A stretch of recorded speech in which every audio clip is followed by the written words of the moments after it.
Hello everyone, welcome to my channel. मेरा नाम विश्व भारती है। मैं लास्ट टाइम एक एबीजी वीडियो बनाई थी। उस वीडियो में मैं एबीजी में क्या क्या दिखते हैं और क्या एसिडोसिस है क्या अल्कोलोसिस है ये जानने के लिए बनाई थी। इस वीडियो में हम क्या देखेंगे, पहले डिजीज कंडीशन, वो जो हमारा था रेस्पिरेटरी एसिडोसिस, मेटाबॉलिक अल्कोलोसिस, रेस्पिरेटरी अल्कोलोसिस, वो सब कौन से डिजीज में हम दिखते हैं। और उसके बाद साइन सिम्टम, उसके बाद क्या ट्रीटमेंट देते हैं, और लास्ट को मैं एबीजी रिलेटेड क्वेश्चन कुछ लिखी हूँ।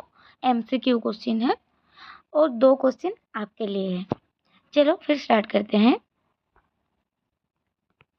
फर्स्ट, रेस्पिरेटरी एसिडोसिस, ये क्या होता है?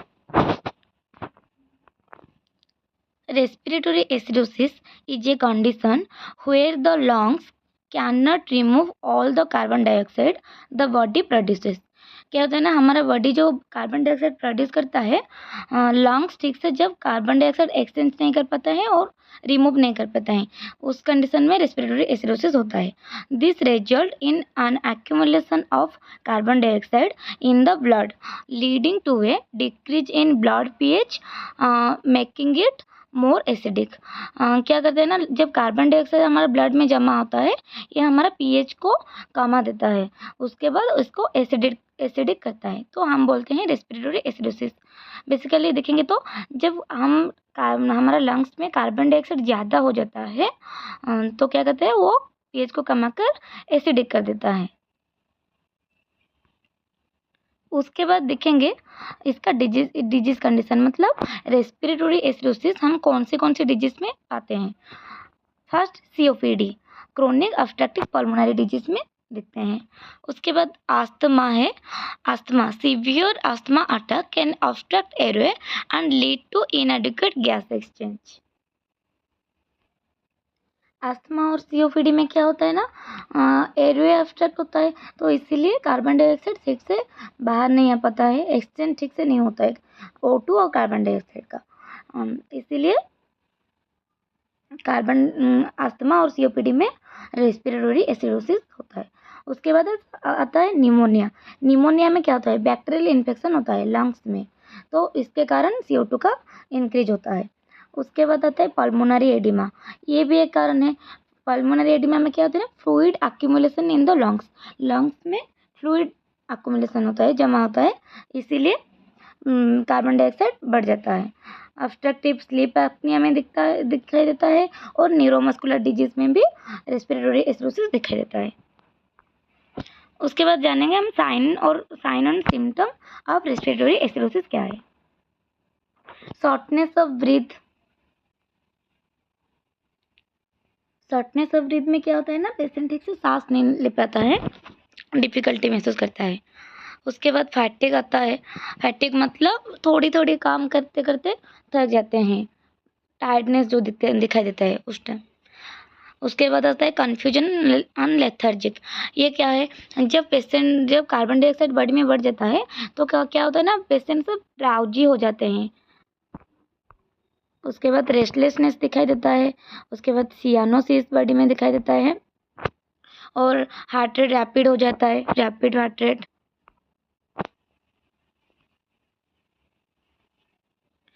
अब जानेंगे ट्रीटमेंट ऑफ रेस्पिरेटरी एसिडोसिस, क्या क्या ट्रीटमेंट देते हैं हम। Ventilator support, in acute cases mechanical ventilation में भी necessary to help remove carbon dioxide.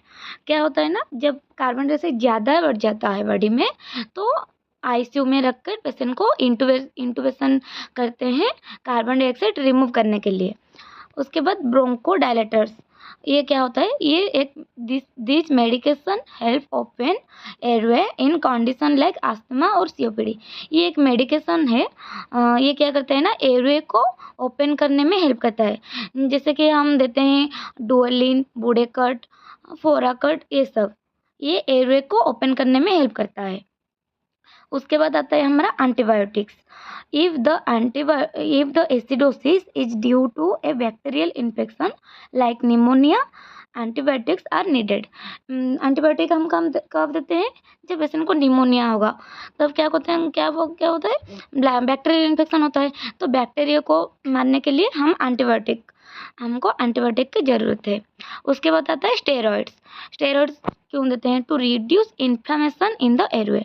Patient का जब इन्फ्लामेशन हो जाता है तो इन्फ्लामेशन को कमाने के लिए हम स्टेरॉइड यूज़ करते हैं, जैसे कि हाइड्रोकोड, डेक्सोना, इससे। उसके बाद आता है oxygen therapy. Supplemental oxygen may be provide if there is low blood oxygen. और हाइपोक्सीमिया क्या होता है ना, जब रेस्पिरेटरी एसिडोसिस होता है तो हाइपोक्सिया भी होता है। तो हाइपोक्सिया को प्रिवेंट करने के लिए हम ऑक्सीजन थेरेपी देते हैं। अब पढ़ेंगे रेस्पिरेटरी अल्कोलोसिस। ये क्या है? Respiratory alkalosis is a condition where there is a decrease in carbon dioxide level in the blood due to excessive breathing. ये क्या होता है ना, जब हमारा ब्लड बॉडी में कार्बन डाइऑक्साइड डिक्रीज हो जाता है ड्यू टू एक्सेसिव ब्रीथिंग, मतलब हम जोर जोर से जब सांस लेते हैं ना तो कार्बन डाइऑक्साइड ज़्यादा लॉस होता है। Also known as hyperventilation, मतलब जब मैं जो अभी बोली जोर जोर से सांस लेते हैं उसको हाइपर वेंटिलेशन हो रहा है होता है, तो इस कारण से कार्बन डाइऑक्साइड बॉडी में लॉस हो रहा है। This lead to an increase in blood pH. ये क्या करता है ना, जब कार्बन डाइऑक्साइड बॉडी में लॉस होता है तो ये क्या करता है, हमारा पीएच को बढ़ा देता है, मेकिंग इट मोर अल्कालाइन। जैसे कि जो बोली थी रेस्पिरेटरी एसिडोसिस में कार्बन डाइऑक्साइड बढ़ जाता है तो पीएच को कमा देता है, और इसमें क्या होता है, कार्बन डाइऑक्साइड कम जाता है तो ये पीएच को बढ़ा देता है।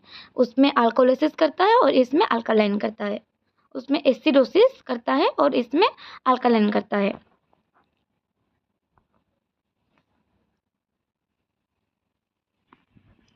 अब जानेंगे रेस्पिरेटरी अल्कोलोसिस हमको कौन सी डिजीज में हम दिखते हैं। First, fever. फीवर में क्या होता है, high body temperature increase the respiratory rate leading to more carbon dioxide being Excel.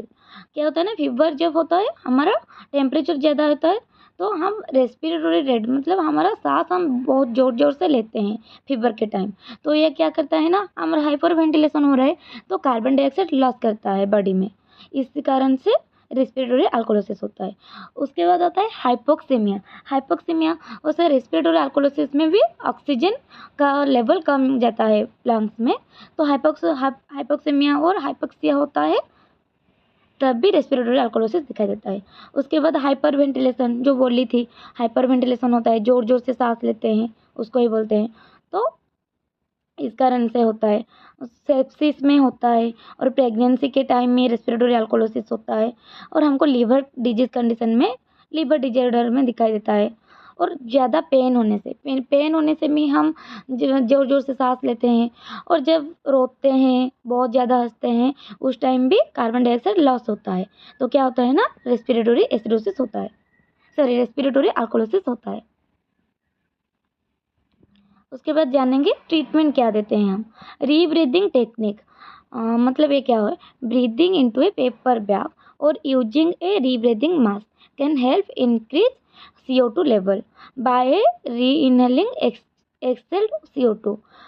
ये पेपर बैग तो मुझे पता नहीं, लेकिन हमारा ICU और वार्ड में देखे होंगे NRBM बैग जो होता है, NRBM मास्क जो होते हैं उसको हम यूज़ करते हैं कार्बन डाइऑक्साइड को बढ़ाने के लिए। ठीक से हम ऑक्सीजन लेते हैं तो कार्बन डाइऑक्साइड बढ़ जाता है। NRBM मास्क के बारे में ये बोली है। उसके बाद आता है एंजाइटी मैनेजमेंट। एंजाइटी के कारण भी रेस्पिरेटरी अल्कोलोसिस होता है। बहुत ज़्यादा एंजाइटी होगा तो एंजाइटी की मैनेजमेंट करना है, एंजाइटी को हमको कमाना है। पेन मैनेजमेंट, किसी भी कारण पेन होगा तो पेन को कमाना है। उसके बाद ऑक्सीजन थेरेपी, अगर हाइपोक्सिया है तो ऑक्सीजन ठीक, अगर इस कारण भी हम इंटूबेशन करके ऑक्सीजन थेरेपी ठीक से देकर मैनेज कर सकते हैं। उसके बाद आता है ट्रीटिंग इन्फेक्शन, अगर कुछ इन्फेक्शन के कारण रेस्पिरेटरी अल्कोलोसिस है तो एंटीबायोटिक देकर इन्फेक्शन का कमा कर ठीक कर सकते हैं।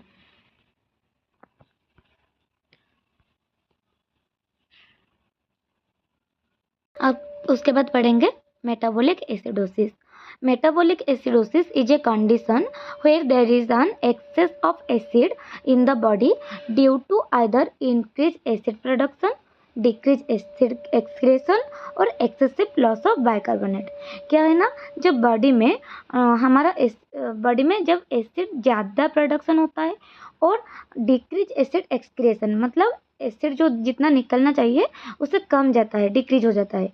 और उसके बाद और एक्सेसिव लॉस ऑफ बाइकार्बोनेट, और बॉडी में जो हमारा बाइकार्बोनेट है HCO3, तो वो क्या करता है, वो क्या होता है ना, एक्सेसिव लॉस हो जाता है, तो उसी कारण से मेटाबॉलिक एसिडोसिस होता है। This leads to a decrease in the blood pH making it more acidic. ये क्या करता है ना, pH को कमा देता है, तो इसको मोर एसिडिक बनाता है। मैं एक फर्स्ट वीडियो में जब बनाई थी तो बोली थी एक फार्मूला बोली थी, जब pH कमेगा उसके टाइम बाइकर भी कमेगा, जो बाइंडिंग था जो बोल रही थी।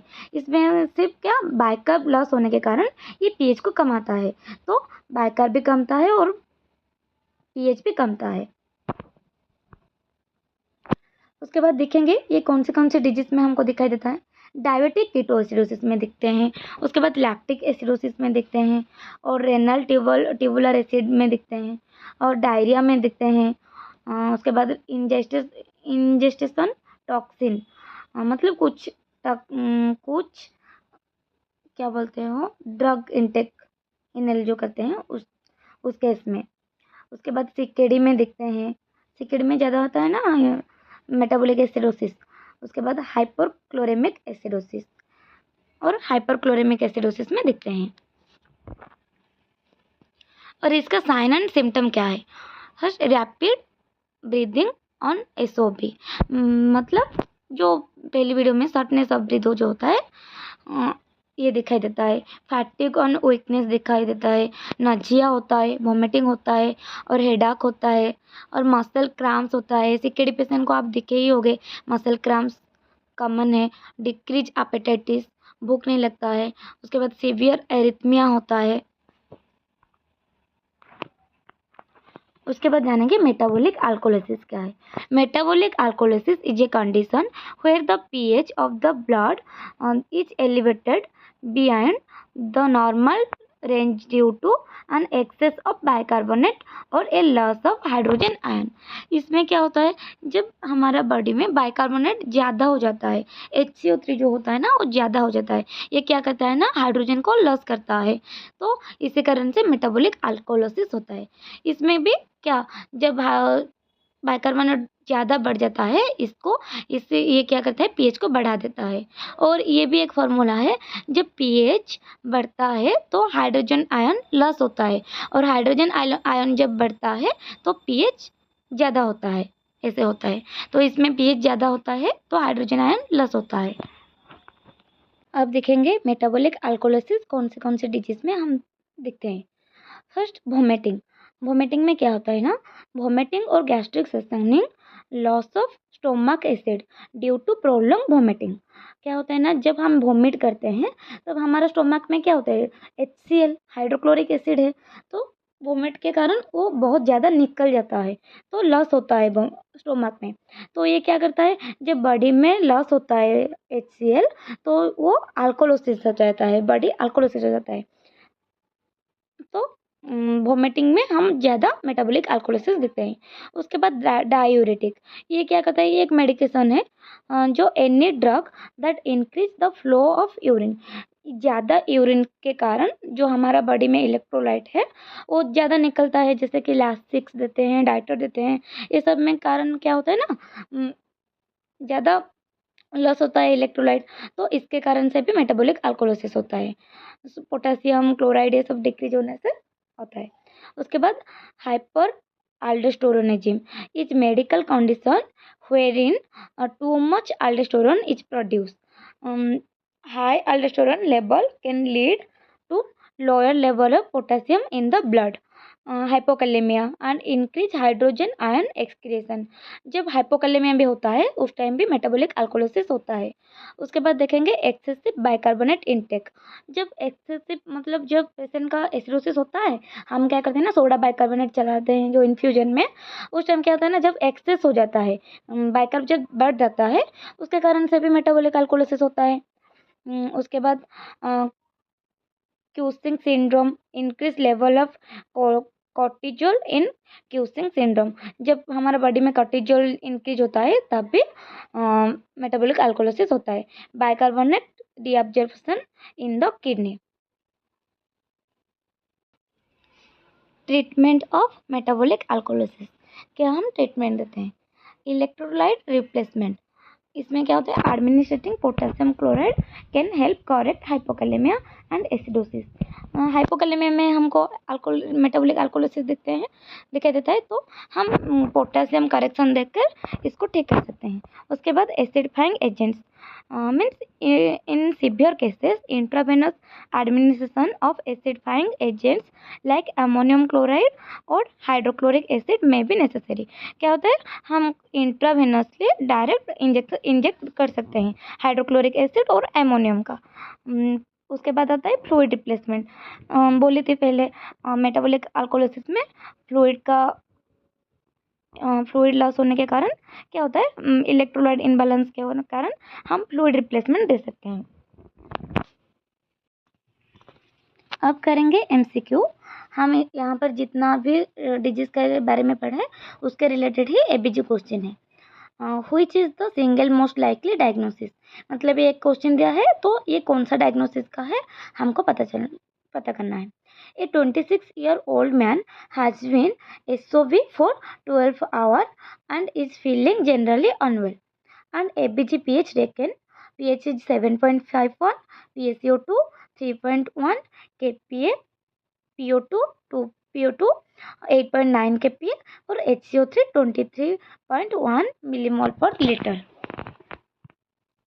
तो ये हमको pH कितना दिया? 7.51। नॉर्मल कितना है? 7.35 से 7.45, तो ये ज़्यादा है, तो हमको पता चला ये अल्कोलिसिस है। ये ज़्यादा होगा तो क्या? अल्कोलिसिस है। अब देखते हैं ये कौन सा वाला मेटाबॉलिक है और रेस्पिरेटरी। ये कैसे जानेंगे? PCO2 और HCO3 को देखकर। PCO2 दिया 3.1 kPa। हमको तो kPa के बारे में पता नहीं ना, हमको तो mmHg के बारे में पता है। जो PCO2 35 से 45 होता है, नॉर्मल 35 से 45 mmHg होता है। तो kPa अगर दिया हो तो उसको कैसे mmHg में कन्वर्ट करना है। तो 1 kPa equal to 7.5 mmHg।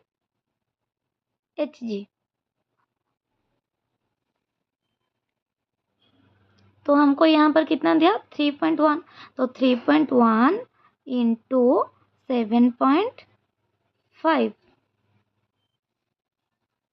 Equal to ये कितना है?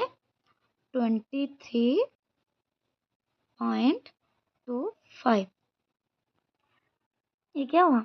हमको मिल गया PCO2 23.25 mmHg में। तो हमारा नॉर्मल कितना? 35 to 45। तो यहाँ पर PCO2 कम है और pH ज़्यादा है। उसके बाद PO2 दिखते हैं, ये भी 8.9 kPa है। और तो ऐसे 8.9 को 7.5 से करने से आता है 66.7 mmHg। तो 66.7 मतलब कम है, हाइपोक्सिया है पेशेंट को। उसके बाद HCO3 23 मतलब हमारा 22 से 26 होता है, तो ये नॉर्मल है। हमको क्या दिखना है? पहले PCO2 कम है और pH क्या है? ज़्यादा है। तो ये कौन सा कंडीशन में आता है? रेस्पिरेटरी अल्कोलिसिस में pH ज़्यादा है और PCO2 कम है। तो हमको इसमें से दिखना है ये कौन सी कंडीशन में रेस्पिरेटरी अल्कोलिसिस है। मिथेनॉल ओवरडोज, इसमें तो नहीं होगा। और सीवियर वोमिटिंग में क्या? मेटाबॉलिक अल्कोलिसिस होता है, तो ये भी नहीं है। तो पल्मोनरी एम्बोलिज्म और डीके है, ये इनसे में कौन सा है? इसमें पल्मोनरी एम्बोलिज्म होगा। पल्मोनरी एम्बोलिज्म में क्या होता है ना, हमारा आर्टरी ब्लॉक हो जाता है, तो लंग्स का आर्टरी ब्लॉक हो जाता है, उसको हम पल्मोनरी एम्बोलिज्म बोलते हैं। उस कारण से हमारा PCO2 डिक्रीज होता है और pH को बढ़ाकर रेस्पिरेटरी अल्कोलिसिस करता है। तो इसका answer option C, pulmonary embolism. डीके तो आपको पता ही है।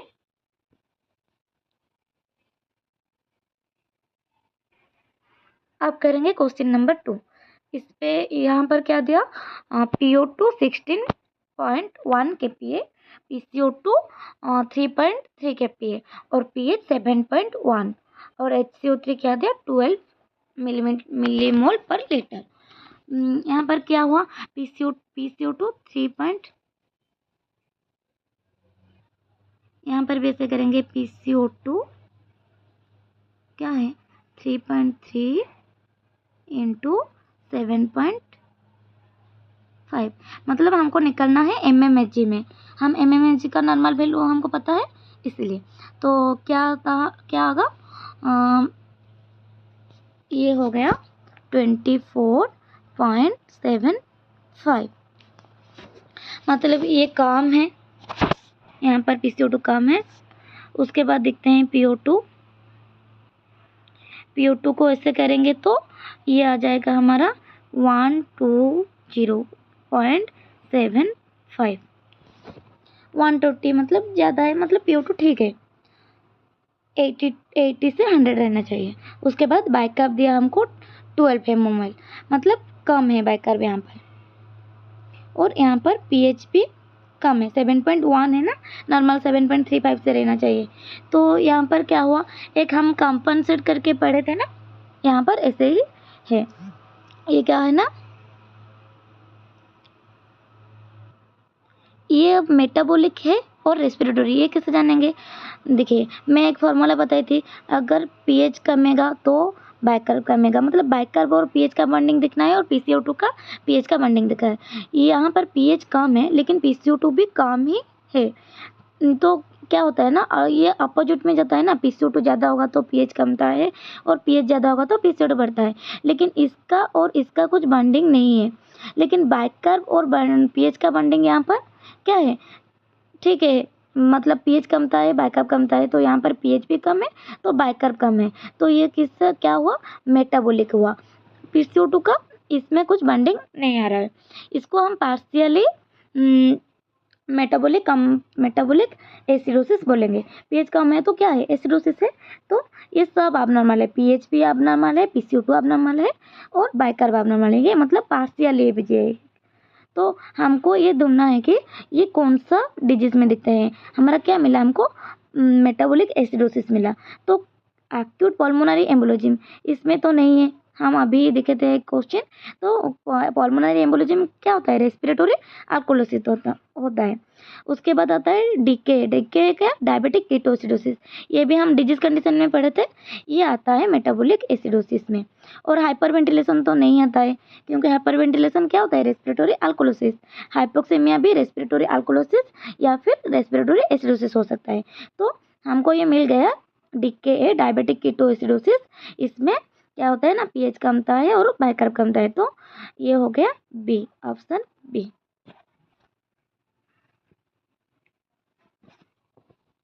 क्वेश्चन नंबर 3, इसमें क्या दिया है, PO2 7.7 kPa, उसके बाद PCO2 3.1 kPa और pH 7.51। इसमें भी फर्स्ट हम pH को डायग्नोस कर देंगे, pH को देखेंगे, pH क्या है, ज़्यादा है 7.51 है और बाइकार्ब यहाँ पर क्या है, कम है। उसके बाद आते हैं PCO2 को देखने, ये PCO2 क्या होगा, 3.1 को ऐसे 7.51 से कैलकुलेट करना है तो कितना आएगा, ये 27.75। अब देखेंगे क्वेश्चन नंबर 3, इसमें भी क्या करना है, डायग्नोसिस, कौन सा डायग्नोसिस ये जानना है।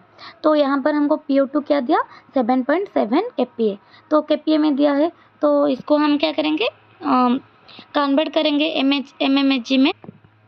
तो 7.7 इंटू 7.5 इक्वल टू क्या, कितना होगा,